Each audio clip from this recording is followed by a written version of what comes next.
자, 국가정보원 심리전단의 사이버 활동을 지시해서 대선에 개입한 혐의로 기소된 원세훈 전 국정원장에게 검찰이 징역 4년과 자격정지 4년을 구형했습니다.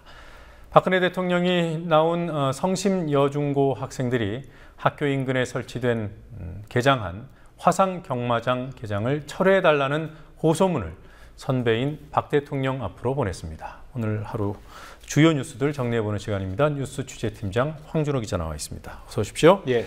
자, 원세훈 전 국정원장에 대한 결심 공판이 있었어요. 예, 국정원 직원들에게 인터넷에 댓글을 달게 해서 대선에 개입한 혐의로 기소된 원세훈 전 국정원장. 검찰이 오늘 징역 4년, 자격정지 4년을 구형했습니다. 서울중앙지법에서 열린 결심 공판이었는데요. 검찰은 국가정보기관이 일반 국민으로 가장해서 인위적으로 여론을 조성하는 것은 반헌법적인 행태라면서 구형의 이유를 밝혔습니다. 또 원세훈 전 원장과 함께 재판에 넘겨졌던 이종명 전 국정원 3차장 그리고 민명주 전 심리정보국장한테는 사건을 공모한 혐의로 각각 징역 2년에 자격정지 2년을 구형했습니다. 네. 자, 그리고 댓글 그리고 또 트윗들 이런 규모에 대해서 뭐 증거로 인정할 수 있다 없다 논란이 많았습니다만 검찰 스스로 일정 부분을 정리했네요. 그렇습니다. 지난 6월에 있었던 일인데요. 법원이 국정원 직원 이메일에 있었던 직원들의 이름과 트위터 계정 이건 다 댓글 조작에 참여했던 것들인데 이거를 증거로 인정하지 않아서 논란이 일었었습니다. 법원의 이 결정으로 당시 검찰이 제출했던 트위터 글의 상당수가 증거 능력을 잃게 됐는데요. 오늘 공판에서 검찰은 재판부가 인정하지 않는 이메일을 빼더라도 계정 453개에서 트윗 56만 건을 작성해서 유포한 것이 확실하다고 주장했습니다. 특히 검찰은 원 전 원장이 정기적으로 전 부서장 회의를 열고 또 아침 브리핑 이런 것들을 열어서 내부 전산망에다가 원장님 지시 강조 말씀을 게시했던 것 역시 원 전 원장과 국정원 간부들이 사건을 공모하고 지휘했던 증거라고 강조했습니다. 네. 자, 그리고 최근에 용산역 근처에 개장한 화상경마장 마사회가 만들었죠. 예.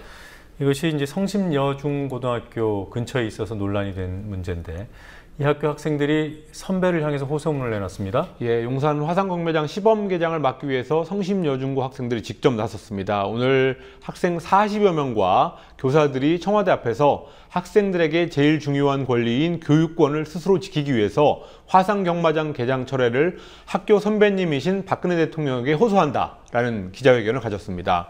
기자회견 후에 전교생들이 박근혜 대통령 앞으로 쓴 청원엽서 1,300여 장을 청와대 민원실에 전달하기도 했습니다. 한편 용산 화상경마 도박장 추방대책위원회 등 시민단체들은 한국 마사회가 주민과 지역사회의 반대에도 불구하고 화상경마장을 강행하는 데 대해서 감사원에다가 공익감사를 청구한 상태입니다. 네. 자, 이렇게 학생들까지 반대에 나서고 있는 이 화상경마장 마사회 입장은 뭡니까? 마사회는 화상경마장 개장 강행을 위해서 반대 시위에 참가한 주민들을 고발하는 등 아주 강력히 초강수로 맞서고 있는 그런 상황입니다. 그동안 여러 가지 조치를 해왔는데요. 지난 2일 반대 시위에 참가한 교사, 학부모 9명을 대상으로 해서 업무방해 금지 가처분 신청을 제출했습니다. 그래서 이 사람들이 화상경마장 입점한 건물 주변 5m 안으로 접근할 경우에 한 번 접근할 때마다 100만 원씩의 벌금을 내야 된다라고 명시하고 있습니다.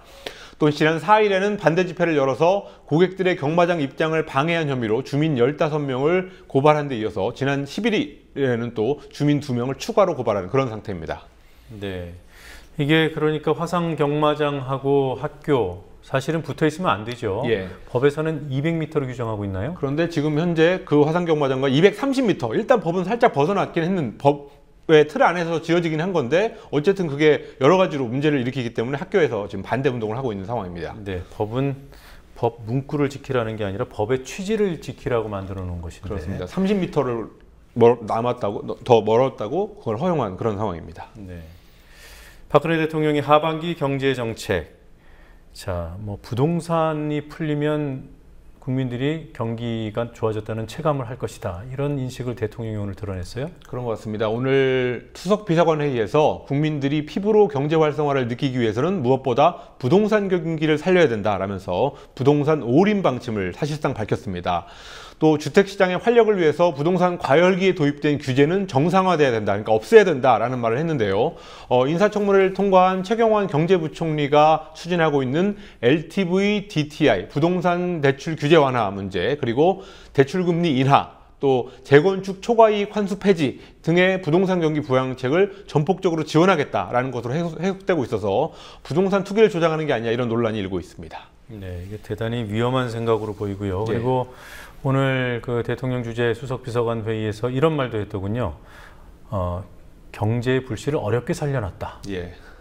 글쎄요, 어떤 지표를 가지고 그런 인식을 표했는지 정말 궁금합니다. 자, 북한이 어제 미사일 발사를 한 데 이어서 오늘은 방사포를 쐈어요? 예, 강원도 고성의 비무장지대 DMZ 인근 동북쪽으로 방사포와 해안포 100여 발을 발사했습니다. 동해 쪽 바다로 발사했습니다. 예. 합동참모본부는 이번 북한군의 포탄이 동해 북방에서 NLL의 북쪽 1km에서 8km 사이에 떨어졌다고 발표했습니다. 오늘 북한의 사격은 북한이 지금까지 동해 쪽에서 실시한 대규모 사격 중에서 가장 남쪽에서 진행된 사격이었습니다. 지금까지는 주로 원산 일대에서 실시했었는데 그거에 비해 매우 이례적인 그런 사격이라고 볼 수 있습니다. 국내외 북한 전문가들은 북한의 이런 군사 도발은 대남 위협 차원이라기보다는 오는 21일로 예정되어 있는 한미일 합동군사훈련에 대한 대응 차원이 보다 직접적인 원인이다 이런 분석을 하고 있습니다. 네.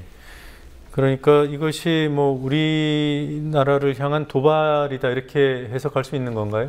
그 남쪽을 향해서는 요즘에 뭐 아시안 게임에도 나가겠다, 응원단도 보내겠다 해서 직접적으로 남쪽 하나만을 향해서 한다기보다는 한미일 3국의 지금 최근의 군사적인 움직임 이런 거에 대한 경고라고 해석되는 게 그런 해석이 더 많이 있는 상황입니다. 네, 알겠습니다. 여기까지 듣겠습니다. 수고했습니다. 예.